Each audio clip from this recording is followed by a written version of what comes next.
আসসালামু আলাইকুম dear friend, আপনারা সকলে আশা করি ভালো আছেন। আমি ফেসবুকে যদিও 2018 সাল থেকে আমার পথ চলা, কিন্তু প্রফেশনালভাবে আজ থেকে শুরু করলাম।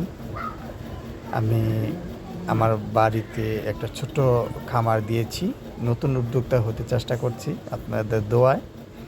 তাই আপনারা দেখছেন যে আমি একটি ছোট খামার করার চেষ্টা করছি। তার জন্য আমি একটি ঘর তৈরি করছি। আপনারা দেখছেন ঘরটি ইতিমধ্যে পাটাতনের কাঠ বিছানো হয়ে গেছে এবং চালের জন্য কাঠ ছাউনি দেওয়া হয়ে গেছে অলরেডি।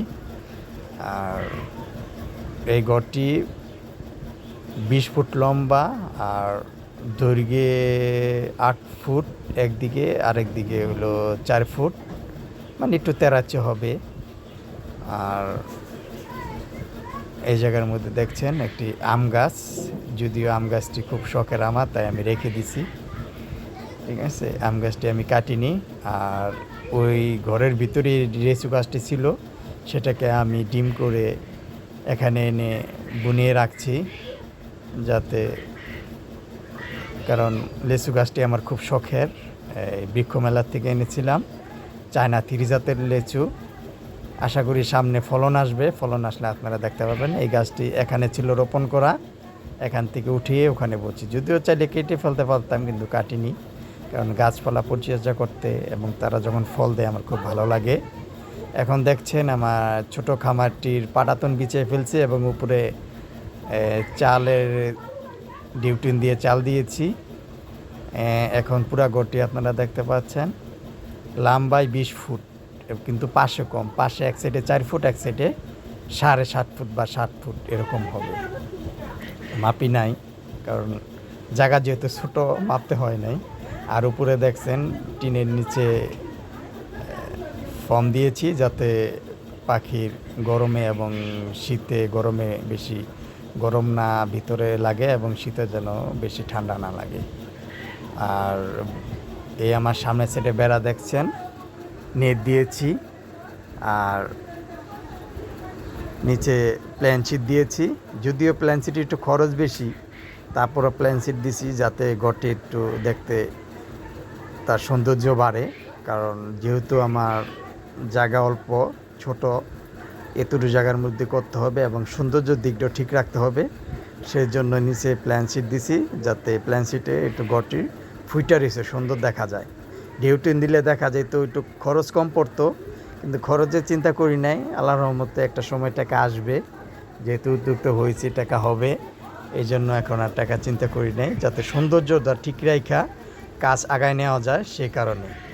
এখানে দেখতে পাচ্ছেন ঘরটির উপরে টিনগুলো সুন্দরভাবে দেখা যাচ্ছে এবং দরজাটা ডিউটিন দিয়ে দিয়েছি যাতে একটু মজবুত হয়। এবং নেটগুলো আমি অনলাইনে এনেছি, 2700 টাকা পড়ছে। এই নেটই যদি আমি স্থানীয় বাজারে আনতে যাইতাম তাহলে 4000 টাকা পড়তো। সেক্ষেত্রে আমি অনেকটাই সাশ্রয়ী মূল্যে আমি পেয়েছি অনলাইন থেকে। আপনারা চাইলে করতে পারেন KRC প্লাস্টিক নেট বাজার থেকে। অনলাইনে সার্চ দিলে আপনারা পেয়ে যাবেন KRC প্লাস্টিক নেট, সার্চ দিলে পেয়ে যাবেন।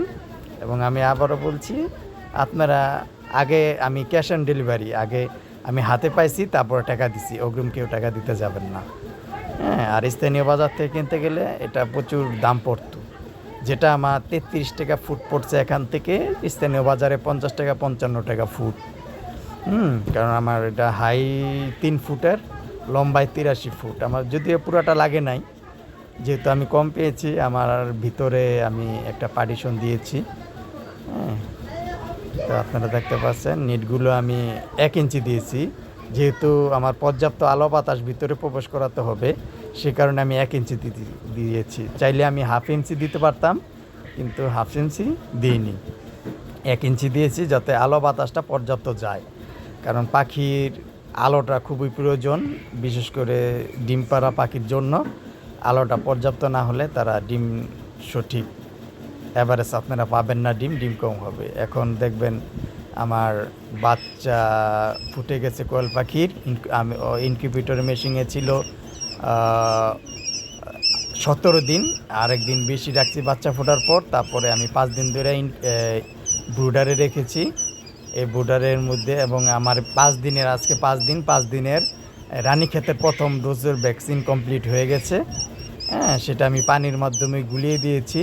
আর আপনারা আমার ইউটিউব চ্যানেল এবং ইউটিউব চ্যানেলে আপনারা সবাই সাবস্ক্রাইব করবেন, নতুন হলে যারা এখনও নতুন অবশ্যই নতুনদের উৎসাহিত করবেন।